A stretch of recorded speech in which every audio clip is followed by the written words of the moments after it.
কোনো ধর্মফোবিয়া না থাকুক, সেটা ইসলাম হতে পারে, সেটা হিন্দু হতে পারে, যে কোনো ধর্মের যে ফোবিয়া তৈরি করা এইটা না হোক। এনসিপি নারী নেতৃত্ব তো অনেক ভালো, কারণ দেখেন সাদা কাপড়ে দাগ লাগানোর চেষ্টা হয় বেশি, বা দাগ লাগেও বেশি আচরণ, সেটা আমাদের মধ্যে চাপিয়ে দেওয়ার চেষ্টা করেছে এবং তারা অনেকাংশে সফলও হয়েছে। আমি চাই এই জিনিসটা থেকে বের হয়ে আসুক। আর দেশ একটা হচ্ছে মানে কি বলবো, সার্বজনীন দেশ, এখানে সমস্ত ধর্মের সমস্ত কালচারের মানুষ বসবাস করেন, ঠিক আছে?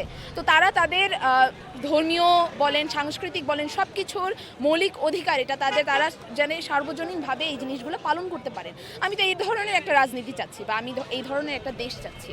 তো এইটাই আর কি।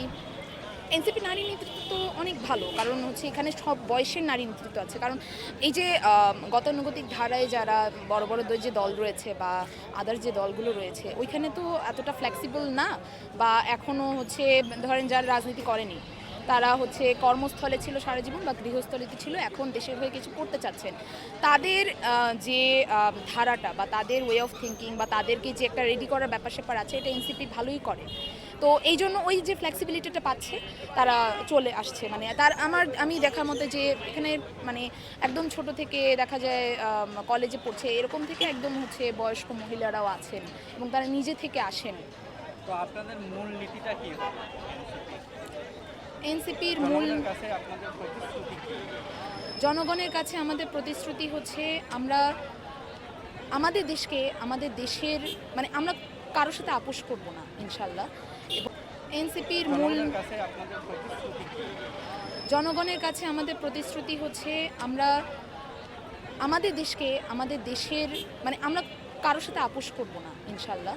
এবং এনসিপির মূলনীতি এখন কি হবে আমি তো জানি না, বাট হওয়া উচিত যেটা, সেটা হচ্ছে দেশ আমার, রাষ্ট্র আমার, এবং এই দেশে আদার্স কোনো দেশের অধীনস্থতা চলবে না। দেখেন সাদা কাপড়ে দাগ লাগানোর চেষ্টা হয় বেশি, বা দাগ লাগেও বেশি, ঠিক আছে?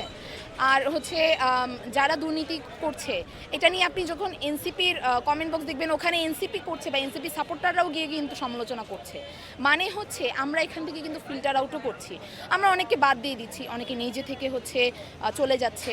তো এই জিনিসটা কি আর কোনো দলে, অন্য কোনো দলের কথাই তো যদি আমি আসি, তারা তো বেরই করে না যে তারা কি দুর্নীতি করছে, আর আমাদেরটা আমরা নিজেরা বলছি।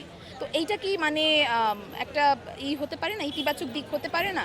যে হ্যাঁ, এলিগেশন আনেন, আমরা এটা নিয়ে ঘাঁটি, আপনি কি এলিগেশন পেয়েছেন আমাকে বলেন, আমি এটা নিয়ে ঘাঁটছি, ঘেটে তারপর যদি অ্যাকচুয়ালি এলিগেশন রাইট হয়, আমরা তার উপর ব্যবস্থা নিচ্ছি। সামনের নির্বাচনে আপনারা জনগণের কেমন সাড়া পাবেন? জনগণ নতুন দলের উপরে একটা মানে কি বলবো, ইমোশনাল একটা অ্যাটাচমেন্ট আছে। না, গ্রাম কেন্দ্রিকও কাজ হচ্ছে। আমাদের গ্রাম কেন্দ্রিক বলতে পুরো বাংলাদেশ জুড়েই আঞ্চলিক কাজগুলোও আমরা শুরু করেছি, না হলে আসলে এখানে দাঁড়ানোর মতো হতো না আমাদের। আর যেটা হচ্ছে মানুষের সাপোর্টের কথাই যদি বলি, যেটা বললাম যে একটা ইমোশনাল অ্যাটাচমেন্ট আছে, এবং তারা গতানুগতিক ধারায় যে রাজনীতি দলগুলো আছে, তারা অনেক বড় রাজনৈতিক দল, এবং তাদের মধ্যে কিছু পার্সোনালিটি আছে, তাদের একটা জনপ্রিয়তা আছে, কিন্তু তাদেরকে ভেদ করেও আমাদের এনসিপির একটা জনপ্রিয়তা রয়েছে। এবং এটা হচ্ছে একদম সাধারণ মানুষের মধ্যে রয়েছে, তারা চায় যে একটা নতুন দল আসুক, আমরা তাদেরকে দেখতে চাই।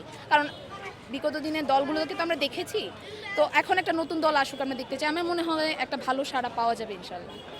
Thank you.